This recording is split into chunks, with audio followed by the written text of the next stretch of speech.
Donc le Fall of Summer, c'est un festival qui existe depuis 2014, donc ça va être la 4e édition en septembre 2017.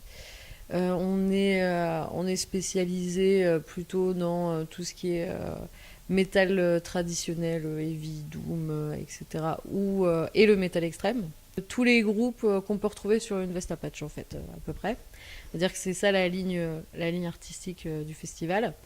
Donc qui est à la fois très ouverte, vu que bon, la Iron Maiden, enfin les groupes de la New Wave of British Heavy Metal comme Iron Maiden et Satyricon, c'est pas forcément évident le lien tout de suite, mais pourtant on se rend compte qu'il y a une vraie filiation et qu'il y a une vraie histoire du métal extrême en fait qui vient du doom, du heavy, etc. Et du coup ça prend sens sur l'affiche du Fall of Summer avec par exemple Niflheim en 2016 qui pour moi représente bien ce pont qu'il y a entre le métal traditionnel, le heavy et le black metal par exemple. Depuis plus de 3 ans, maintenant, on est le dernier festival de l'été en France, enfin le dernier festival open air. On ferme un peu la saison des festivals. L'avantage, c'est que comme on n'est pas en plein été, on n'est pas dans la grosse saison des festivals, on ne dépend pas spécialement des tournées des gros groupes américains, où on retrouve du coup sur toutes les affiches européennes les mêmes groupes. Donc c'est pas forcément le plus simple pour booker des groupes, on va dire. Mais ça fait partie en même temps de notre volonté de ne pas avoir les groupes qu'on retrouve 15 fois pendant l'été. Alors je pense que l'édition 2016, c'était une édition qui a été un peu difficile pour nous, notamment en termes d'organisation. Ça a été celle où ça s'est pas super bien passé au niveau des préventes. On a eu très peur. Finalement, ça c'est pas, on s'en est bien tiré en fait. On s'en est tiré comme en 2015. Le seul problème, c'est qu'on avait besoin de plus que 2015. Donc c'est comme si on avait perdu un an en fait en termes de chiffres.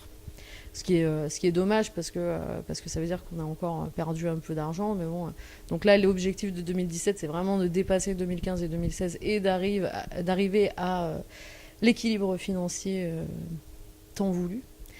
Mais sur le plan artistique, je pense que 2016 était très intéressant, surtout notamment avec Goblin, par exemple. C'est aussi l'année où on a le plus de heavy.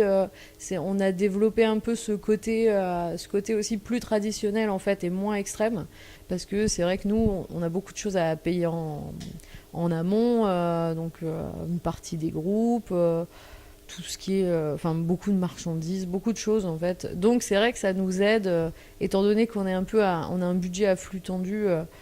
Donc ça nous aide quand les gens achètent. Plus les gens achètent tôt, plus on est à l'aise aussi. Donc sans parler du résultat final. Oui, bien sûr.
ça se passe généralement très bien avec les groupes. On a beaucoup de groupes aussi qui nous ont contactés, comme Memoriam par exemple, c'est eux qui nous ont contactés.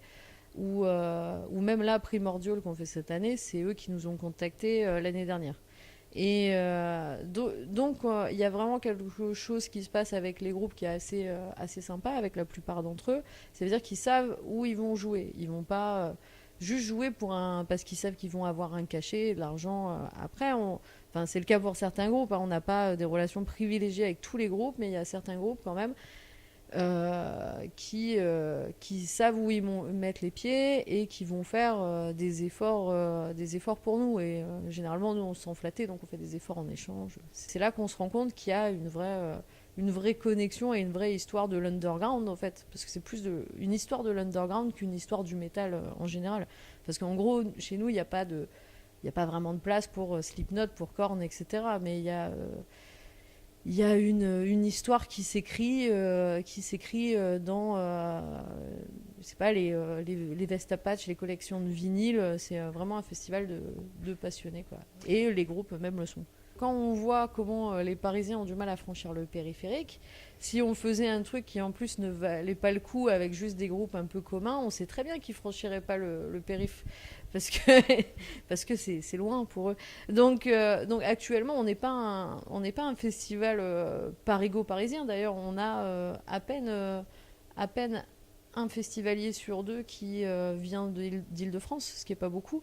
On a 15% d'étrangers, et donc il reste à peu près 35% qui viennent des autres régions de France. Et j'en suis personnellement assez fière, parce que je trouve que c'est une mixité assez sympa, et ça montre qu'on a encore un public pareil qui vient pour les groupes, qui est passionné, qui fait des bornes. Je rencontrais il n'y a pas longtemps un concert à Paris. Il y a deux Sud-Américains qui sont venus me voir. Ils m'ont dit qu'ils venaient du Mexique exprès tous les ans pour le Fall of Summer, etc. Donc ils m'ont dit on se revoit en septembre.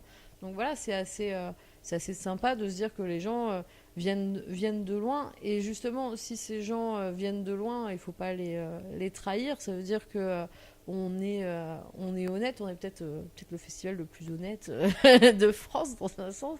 Mais honnête dans la démarche, honnête de façon générale, parce qu'on a payé tous les groupes, parce qu'on galère, mais on essaye de continuer, parce que la première année, on avait un camping pourri et que la deuxième année, on l'a amélioré, parce que la deuxième année, on avait des problèmes de bouffe, la troisième année, on les a améliorés. Donc on met énormément de nous-mêmes là-dedans, et ça compte pour moi vraiment qu'on soit honnête.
La reconduction du festival, c'est purement financier, malheureusement. Ça n'a rien à voir avec la façon dont on s'organise le festival. Pour ce qui concerne l'orga, c'est difficile tous les ans, parce que personnellement, je me mets des critères assez élevés. J'aime bien quand c'est bien fait, j'ai envie que les gens soient contents, etc. Donc je me mets énormément la pression. Malheureusement et heureusement on est plusieurs, donc c'est toujours compliqué de comment dire, de savoir exactement quand on change d'équipe ou quand il y a des nouveaux bénévoles, on sait pas trop, ça va bien se passer. Ça s'est très bien passé, même si c'était fatigant. Ça c'était très très fatigant. Donc ça s'est très bien passé l'année dernière. Je pense que c'est les meilleurs retours qu'on ait eu depuis le début.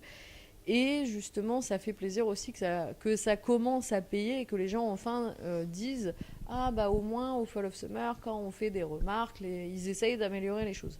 Et on essaye effectivement d'écouter les gens et d'améliorer année après année l'expérience pour les festivaliers, les groupes et les bénévoles. C'est important pour moi que le festival reste un endroit festif, etc. Mais que avant tout, il y ait un vrai respect de la musique. Ça veut dire qu'on n'entende pas des mecs beugler pendant un moment un petit peu planant d'un groupe, je sais pas, de Funeral Doom ou de choses comme ça.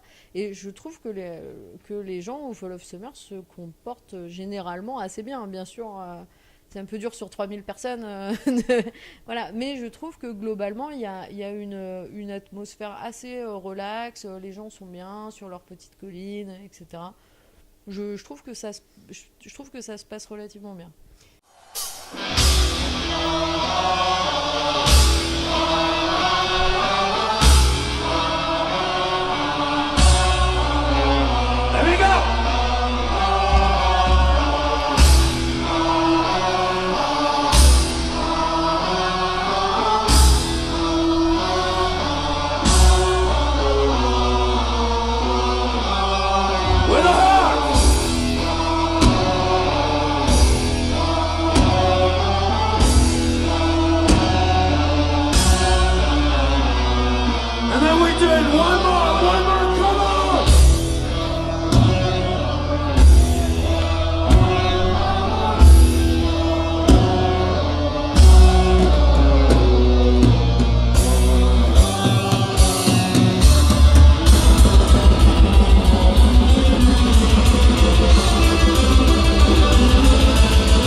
sets spéciaux, je trouve ça bien dans un sens. Pourquoi on cracherait dessus finalement d'accord, ça fait un petit peu plus trou d'avoir que des albums entiers dans sa discographie, mais finalement les best-of c'est sympa aussi.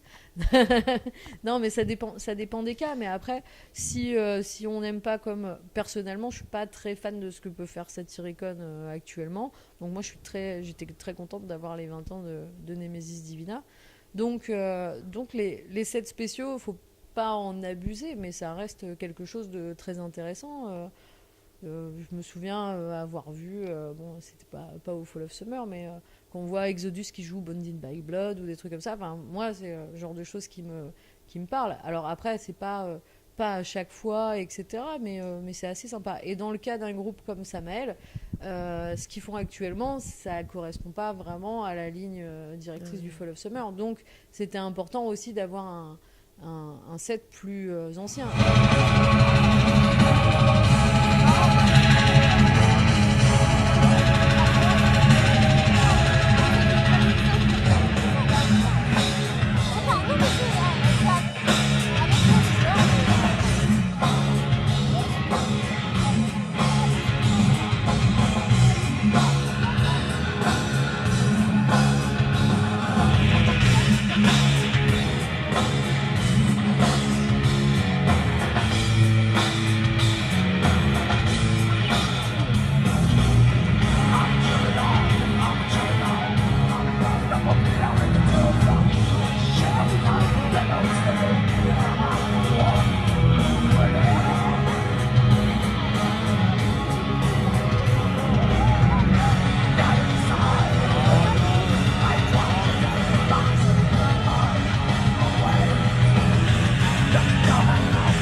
Summer 2017, je l'espère, au-delà d'être l'année de la pérennisation et de l'équilibre, sera une très bonne cuvée artistique.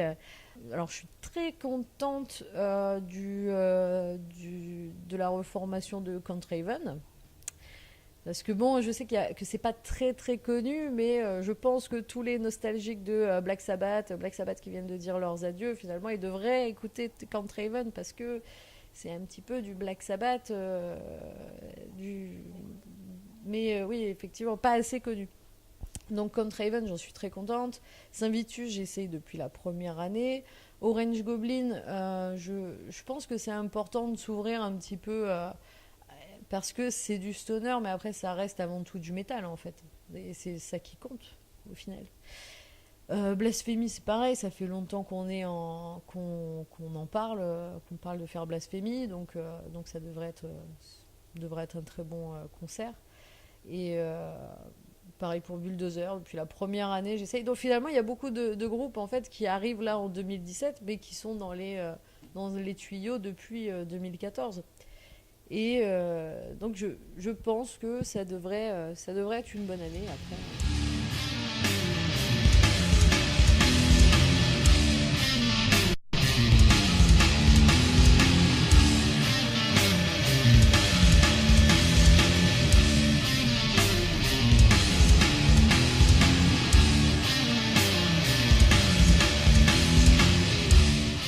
Alors je pense que la raison pour laquelle les gens devraient venir au Fall of Summer, après bon, c'est mieux s'ils achètent leur place rapidement, mais bon, on peut leur laisser un peu de temps, on est tolérants, ça va. C'est surtout que je pense qu'ils verront des concerts qu'ils ne verront pas forcément ailleurs et dans de très bonnes conditions.